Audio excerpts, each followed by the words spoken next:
Professionals in any field of work, what's the most ridiculous thing someone outside of your profession has claimed to know more about than you?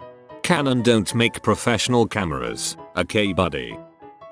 EMT went to a chest pain call out for an older guy. The wife kept insisting that he just needed a few more sprays of her GTN, a potent and potentially dangerous oral spray used to treat angina, and he would be fine. She had already administered goodness knows how much before we got there, which had tanked his blood pressure to dangerously low levels. Also, after checking him over, it became pretty clear the pain was a result of a chest infection and not a cardiac event. So as we transport him and try to prevent him from dying from the overdose of medicine she gave him, she is still harping on that we need to give him more because she knows it will work. When we turn our backs, she whips out a bottle of it and tries to give him another couple of doses. After we confiscated it and sat her back down, she demanded we let her use our truck cell phone to call our manager and complain that we were idiots and didn't know our job. When we got to the hospital, she then tried to convince the staff there to dose her husband with unnecessary and potentially lethal medication. When we left, I noticed security attempting to disarm her of her bottle of GTN. We gave it back when we got to the air. Presumably she tried to dose him again. Physician, my mom knows more about medicine than me. I don't even try. Sigh. Doc here too. My mom also knows more about medicine than me. Double sigh. Social worker here. I had a banker try to tell me human trafficking didn't exist because she had never personally met anyone who had been a victim. Well, I've never seen a drug overdose victim or met a male sex worker. I'm a travel consultant. I have been working in the hotel world for 15 years, working in hotels as front desk, sales, group block coordinator, reservation sales agent, and now I'm a travel consultant. There was an AskReddit thread, I forgot what it was for, but someone was bitching about how the hotel couldn't refund them. How dare they tell me to contact Expedia. Many of the people responding to that person were like, you go girl, you report that place or something along those lines. I wrote a response to it and said, actually, the hotel really can't refund you if you went through Expedia. You didn't pay the hotel, you paid Expedia. But Expedia bought the room from the hotel, so therefore I did pay the hotel. Number, the room was Expedia's to sell, and you bought it, and the hotel can't refund you. Even if they wanted to, they couldn't, because Expedia has your payment, not the hotel. The third party doesn't provide anything to the hotel other than the dates of stay, your room type, and that's it. They don't even tell us your phone number most of the time. Sometimes they give us a throwaway email. That's bulls rabble. Well no, it's not bulls. Imagine if I bought 10 candy bars from the grocery store and then sold those candy bars at whatever price I decided was profitable. The people who bought those candy bars could not go to that grocery store and complain that something was wrong with it and demand a refund from them, because they did not buy the candy bars from them. They bought it from me. That store may even have a nice refund policy, but I may have a non-refundable policy. And because you bought it from me, you're subject to whatever policy I have in place. Much like buying a room off of Expedia. I got this biblical flood of responses from people who claim to be like I work front desk. I don't know what you're talking about, and other people who claim to be avid travelers going, that's bulls. The hotel should do something rabble. Dude, it is literally one of the most basic pieces of training you get in a hotel environment, that if you pay a third party for your reservation, any changes or refunds etc have to go through that company. I reckon none of those people who responded to me actually work in travel at all. Working in VFX. You will now and again expose someone to a naturally photographed shot you haven't worked on yet, only to hear that it looks fake. Similarly, a shot in which many things are indeed fake. Some yuts will inevitably pick out a real object and say it needs to be redone to fit in better. It just doesn't look like a natural part of the scene. Say what? It looks too synthetic. It's a physical prop. Shot in camera. What did you do? I let light fall on it in front of a light sensor. Also in VFX and animation, and the amount of people who think the computer literally does everything for you is maddening. One lady couldn't fathom why they would pay me to do my job when the computer just does it all for you anyway. It can't be that hard. Trust me, I wouldn't be working this much overtime if I clicked the rig or sim button and had my entire asset or shot instantly done. I'm an EOD technician. For some reason, there are a ton of combat engineers who think that they can do my job better than I can. This was told to me by a co-worker while he was standing around. He saw a Humvee hauling butt towards him and his team. The terrain was very bumpy, so the vehicle was bouncing around. A combat engineer pulls up, gets out, and says he has to show them something they need to help him with. In the bed, there is an armed anti-tank mine that wasn't even secured or anything. They immediately screamed at him and cleared the area of other personnel. They asked him what the frick he was thinking, and he was absolutely convinced that only the pressure of a tank running over the mine could detonate it. He was very wrong. It could have gone off while it was bouncing around in the bed of the vehicle. He wouldn't listen, and he was absolutely convinced that he was correct. Freaking moron is lucky to be alive. Well, he survived that ordeal, but probably got himself killed at some point after the fact. My buddy and his team moved the mine to a safe location and blew it in place. My co-workers do stupid things, but not things that actually blow up. Wow. I used to run a pub, and there's a classic saying, everyone knows how to do two jobs, their own, and running a pub. Everyone knows how to do two jobs, their own, and running a pub. I'm skeptical about the first one.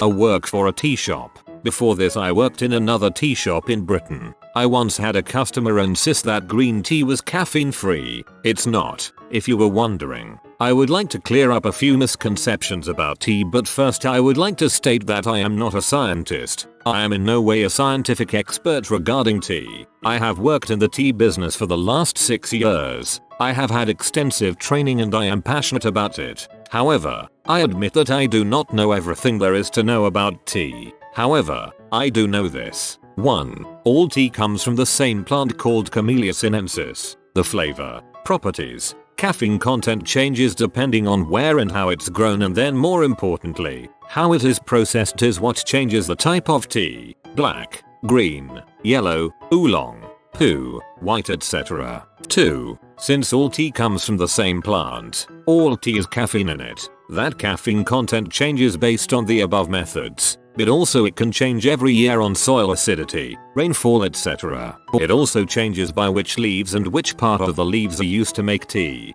3. Tea has far less caffeine than coffee. 4. Matcha tea is a green tea that is slowly grown in the shade in Japan and naturally produces more caffeine.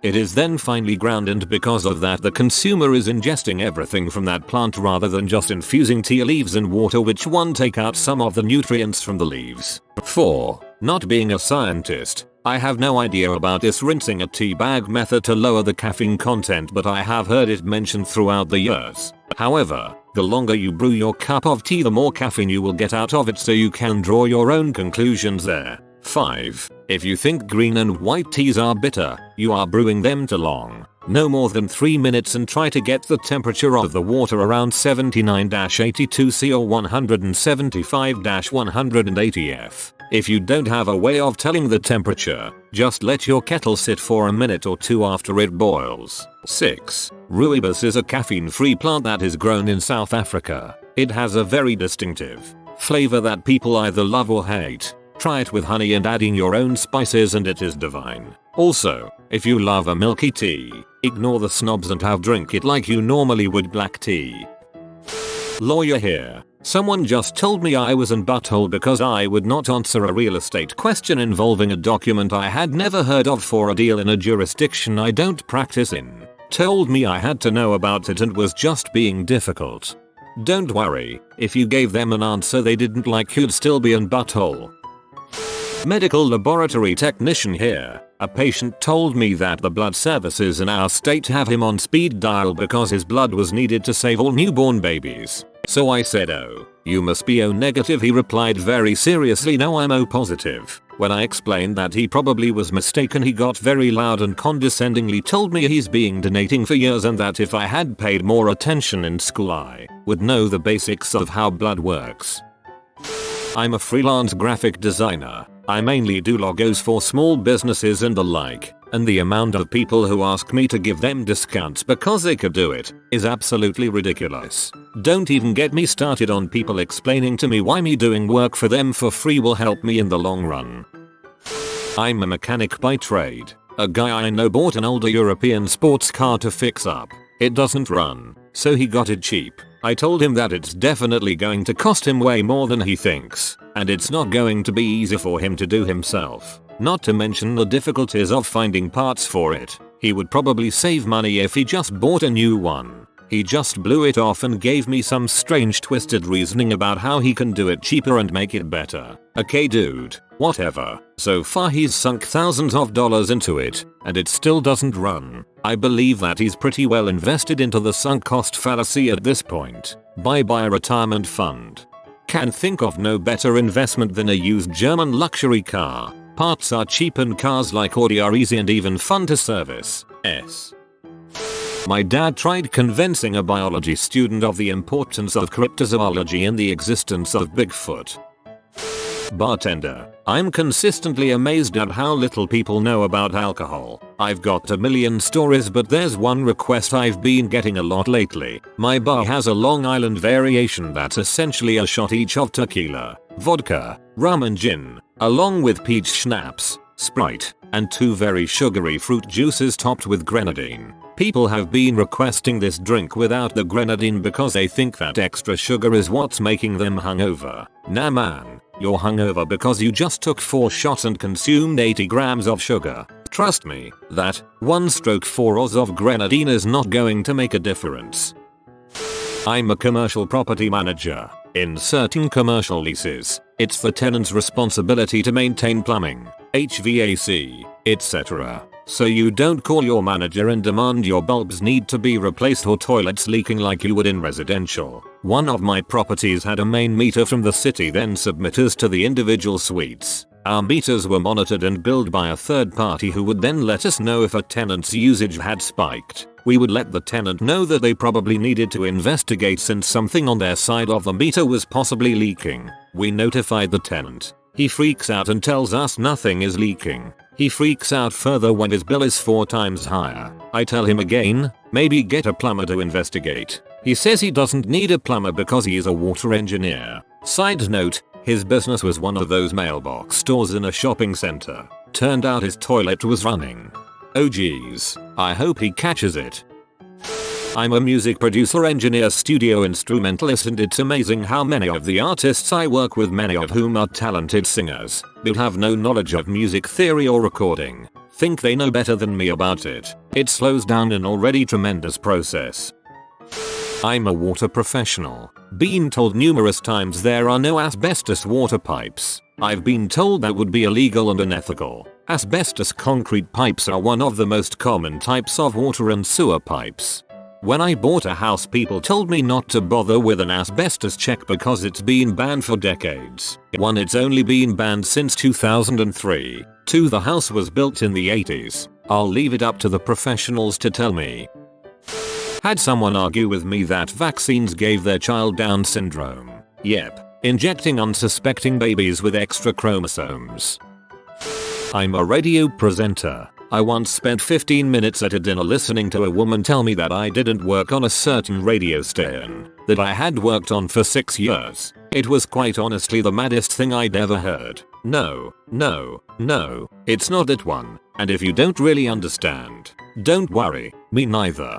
I once had a lady call my house 5 times in 2 minutes asking for some random person, even though I told her she had the wrong number and that it was only my wife and I that lived there. She said, absolutely livid. Excuse me, I do not have the wrong number.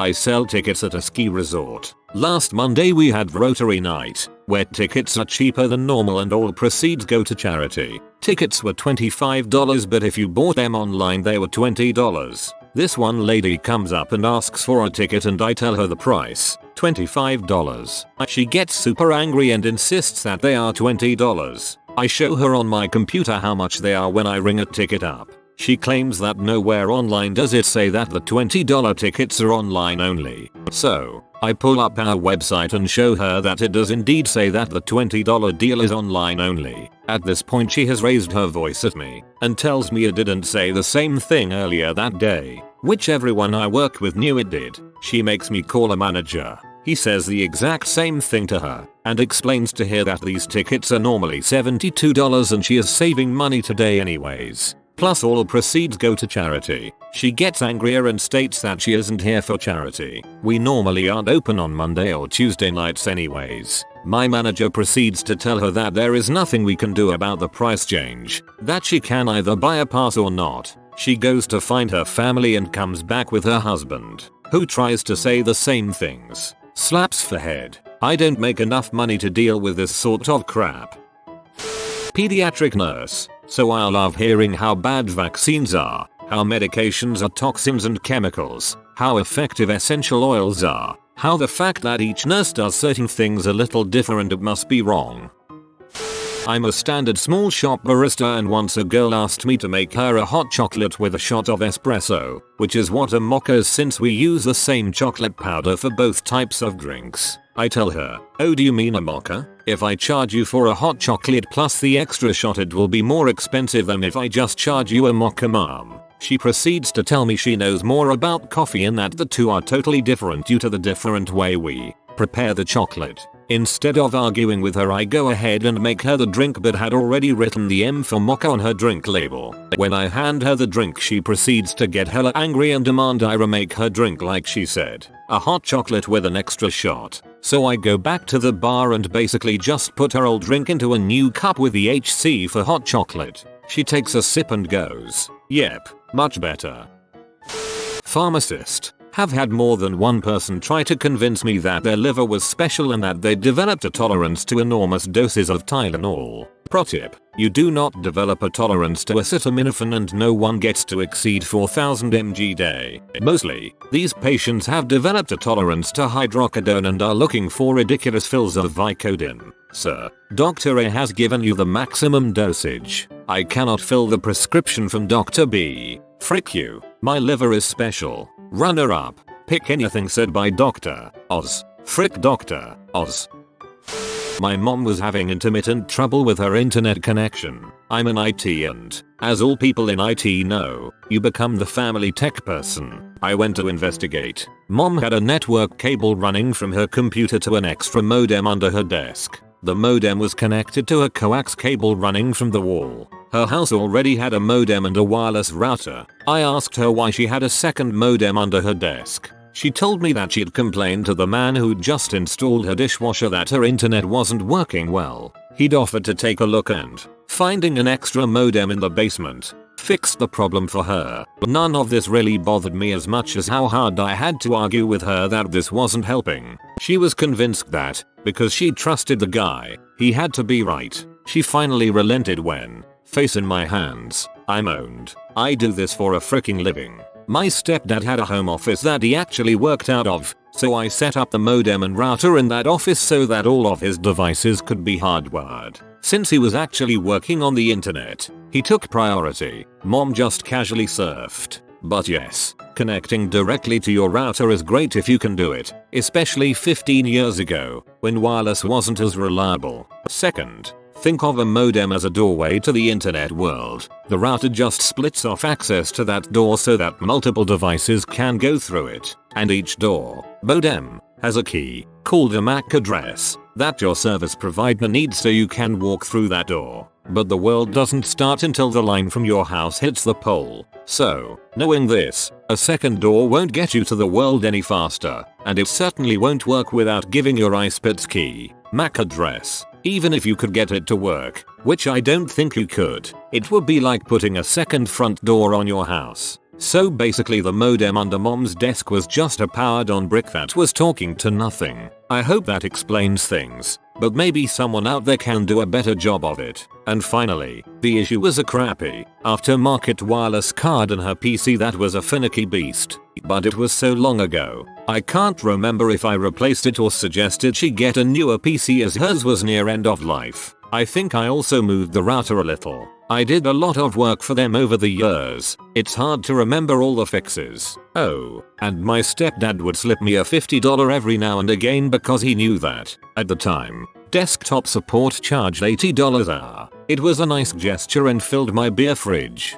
Okay, well, if you know better you fix it then, is a phrase you should always keep in your arsenal.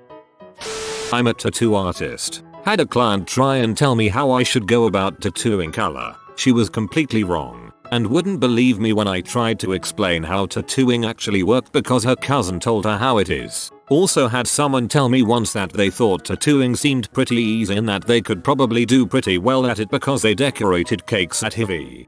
Not a tattoo artist and I hate this. People get a machine and do a few and they know all. Yes, I can get cheaper work, but I pay for the knowledge behind the machine, too. And I go in with an idea that can be changed a bit to make it more aesthetically pleasing because it ain't washing off. You do it every day. I don't. Writing professor. Usually commentary on how technology has ruined millennials' ability to write. I don't mean handwriting. I mean the skill of writing. Technology has ruined millennials' ability to write. My mother complains about this. Her logic is it's not real writing if you don't use a pen and paper. I've given up arguing with her at this point.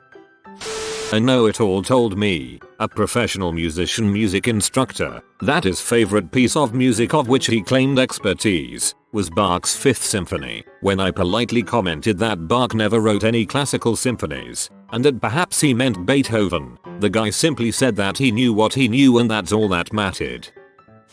Lawyer, and most clients are fine, but about 5% act like they know the law better than you because they did a Google search or read a Wikipedia article. Me, we can sue for A and B, not C or D. Client, why can't we sue for C? I read something that says we can. Me, I've researched it and it's not supported by the law and we'd lose. Client, put it in anyway. Me, I can't put in things we can't defend. They'll just get thrown out anyway, and it will turn the judge off to our good claims if we include a lot of junk claims. Client, I don't think you're doing everything you can to win my case. Maybe I'll find another lawyer.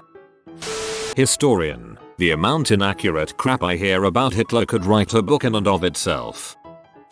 Anesthesiologist, anesthesia doesn't work on me. Watching their eyes roll back in their head while I anesthetize them is a good reward. And those people know their stuff. It's been years since I had to be put under, but he told me, you'll feel it in about 10 seconds. I was thinking I don't feel shy, then I was out in about 10 seconds. It was amazing to me how accurately he told me it would work. It's not bad to not know things, people. Defer to people with expertise. I'm an airline pilot. Apparently I'm the only person that doesn't know how this stuff works. At least once a month, since I don't know how any of this works, someone will tell me how flying, airlines, weather, cancellations, maintenance, everything works. I usually have to hold my tongue, but when I don't, the usual response after I explain something is no, but this was different. Such things that I don't understand. The plane went vertical. The pilot gunned it. The pilot came on the intercom and said we're gonna crash. The flight attendant told us they don't know what's going on. This has never happened before. The plane was about to break up. Ugh. You should stare at them like you're fascinated and ask them if they died. I did have a wonderful encounter with a guy who was telling me all about his magnificent new romance novel and how it was destined to be a bestseller. He was looking down on me on account of being self-published, despite, you know, doing pretty okay financially speaking, and that he was sure it would only be a matter of time before an agent picked up his I crap you not 7-part BDSM masterpiece. Really, he'd gone full Wheel of Time on this mother. Absolutely nothing had been left on the table. He'd worked every possible kink you could think of into it. It was like someone had tried playing Mad Libs with their genitals, and oh, was he eager to go into details. He asked me if I wanted to read it, and I said sure, why not? Maybe it would turn out to be better than I was expecting. Which, I can't stress enough, was not a high bar. We were talking on OkCupid, and his command of the English language left a lot to be desired. Maybe he was looking for free editing, or someone to fluff his ego. I asked him if he wanted to email me a copy, or, nope.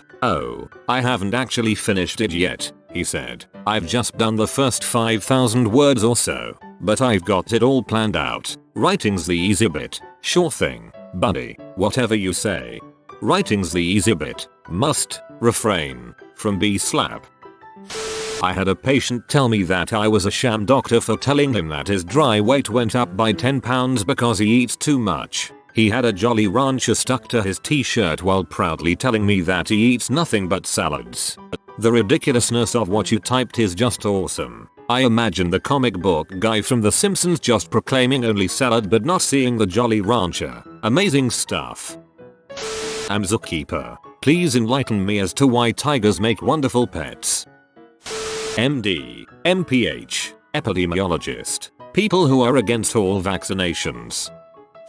I'm a vet. 1. People knowing how veterinarians don't really want to help the animals, but how we're making unnecessary stuff and treatment up for profit. Last summer I was attending my friend's wedding, and a gentleman sitting in the same table than us decided to let me know how he is aware of my profession's little secret. In reality, I studied for years and still keep going on this industry, which is far from dancing on roses, because I truly care about animals. I also will always let the owner know if I think that putting their loved one to sleep is the most humane way to go. After all these years, my patients are still what keeps me going and what brings me genuine joy. I care about and like your dog more than I like you or the overwhelming majority of my fellow human beings, and I would never put you through expensive and painful cancer treatment if I didn't think it was the right choice. Now imagine how I treat your dog. 2. What kills me the most is the amount of people convinced that you can give toxic products to your dog's cats, especially alcohol, because reasons and muffy-fees. These people are everywhere. It's a shockingly common misconception. I've had the discussion about giving beer wine to dogs countless times. That is with my Bill's girlfriend. Unfortunately, we're the ones who have to deal with the consequences when idiots pull this crap, and it's truly heartbreaking.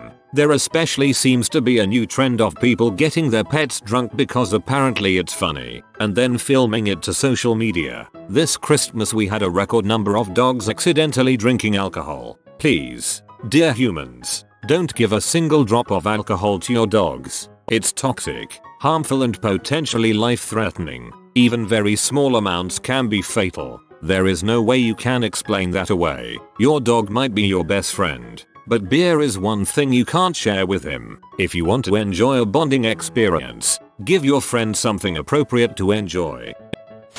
I'm a teacher, so literally everything and anything to do with my job. I graduated high school, therefore I know everything you need to teach. I've had a baby, therefore I know everything about childhood development. I voted, therefore I know everything about government mandates about education.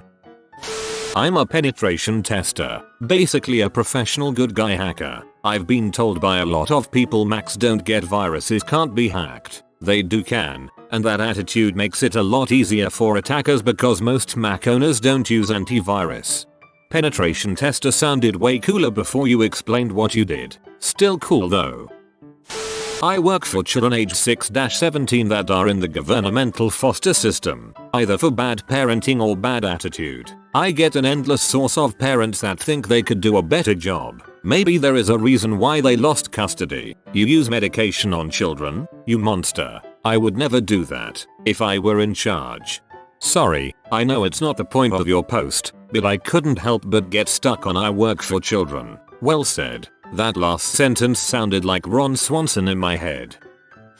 Not a super cool job, but I deliver chips to stores. I had the milk delivery guy ask me why I was bringing in more product than the guy before me had. I said because we needed it. He said that couldn't be true because milk sales hadn't risen. WTF do milk sales have to do with chips? Similar to this, but I once had a staph infection on the outside of my left ankle. So crunching into school on the first day, a classmate walks up to me and asks why I'm on crutches. So I tell him and his response is, well, my brother had that once and he didn't need crutches, so I asked him where it was. He said on his arm. I am an architecture technologist and my mom argued with me for a good 30 minutes that there was only one way to build an interior wall. Sheet of drywall, 2x4 and another sheet of drywall. I even showed her websites that said otherwise. She still didn't believe me. Theoretical physicist. We regularly get emails from armchair scientists who claim to have reconciled quantum field theory with general relativity or shown how everything Einstein ever did was wrong. Some of these contain hundreds of pages of neatly handwritten or typed mathematical equations. I am not sure what to think of these people. I think many of them are mentally unwell and hope they get the help they need. But a part of me wants to believe that there is a misunderstood genius out there whose groundbreaking research will be discovered in a pile of rubbish. That would be one heck of a story. So to the best of my ability, I try to give each email a fair chance until I spot an obvious buzz. I almost never make it to the second paragraph. Being told how to make movies by people who haven't ever made a movie. No, you can't do full post on a movie in 2 weeks whilst in pre-production for another film. What an insult to your investors.